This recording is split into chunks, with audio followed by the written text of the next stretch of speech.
Atong gihisgutan sa niaging mga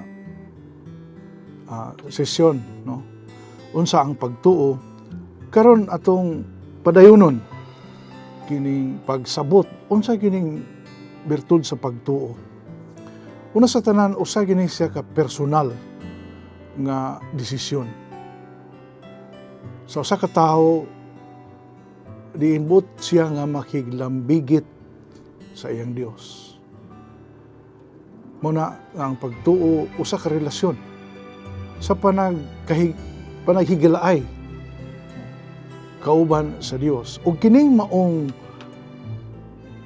relasyon sama nga kung kita buot makighigala sa usa ka tawo, nagkinahanglan gini nga gamito nato ang mga galamhan natong tanan isip tao. Ang hunahuna, ang atong kasing-kasing, o ang atong mga lihok. Mao na nga, kabahin sa pagtuo nga tawhanon, mao ang una sa tanan pagsanong, pagdawat sa gipadayag sa Ginoo. Ang mga kamatuuran nga atong madawat pinagi sa paggamit sa atong paghunahuna. Tingali daghan moingon nga ang iyang gituhuan mauning mga doktrina, mga credo, mga formularies. Kana siya pamaagi lang na sa pagsabot o pagpadayag kung kinsa ang Dios. Kaya diha sa pagtuo, ang una natong dawaton ang kamatuuran sa Dios nga buhi, Dios nga magauban ka nato, Dios nga makighigala ka nato. Ug apil sa maong panaghigalaay, mao ang pag-ila kaniya ug mailhan siya pinaagi sa paggamit sa atong panghunahuna. Duna sa tay laing abilidad, no? Ang tao kay dili naman panghunahuna, duna sa tay abilidad nga mohimo og desisyon. No? Ug sa in English pa kaning will, no? Mahimong dawaton, mahimong di.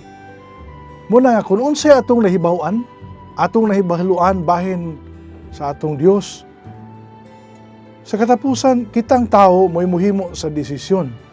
Kung ato ba ning dawaton, o ato ba ni siyang balibaran.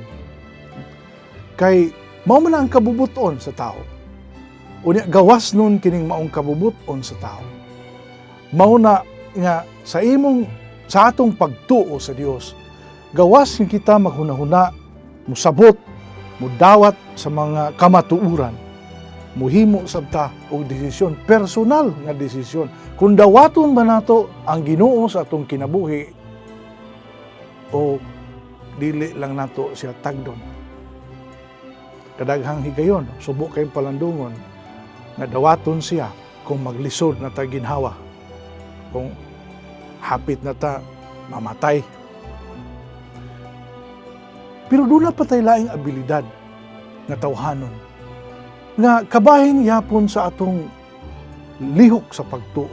Gawas nga kita makasabot, gawas nga kita muhimo og desisyon. Kitang tao makamao, makahimo sa pagpadayag niini pinaagi sa buhat. Mao na ang kamatuoran nga atong nadawat pinaagi sa pagtuo. Mao na nga atong desisyon nga gihimo alang kaniya. Kining samang pagtuo nagtawag kanato sa pagpadayag niini diha sa atong binuhatan. Diha gyud sa lihok, diha sa pagpuyo. Ug ato ning makita, makatunan sa kinabuhi sa mga apostoles. Ordinaryo silang mga tao, adlawng tanan nagtrabaho sila apan usa kay tabo sa ilang kinabuhi, gitawag sila ni Kristo sa pagsunod kaniya. Ug unsa man, mitubag sila. Mihimo sila og desisyon pagbiya sa ilang naandang kinabuhi. Og desisyon alang sa Ginoo.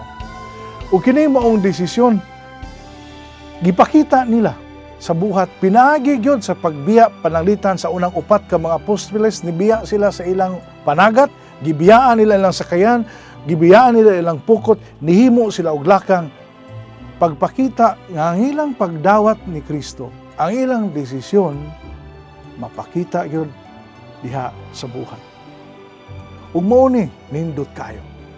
Kay ang sangputanan nga kung kita makikigala sa Dios, muila kaniya, mudawat siyang kamatuoran, muhimo og desisyon sa tong kinabuhi ug mopadayag niini diha sa buhat, ang mahitabo nga ang atong kinabuhi mapuno gyud sa kalipay.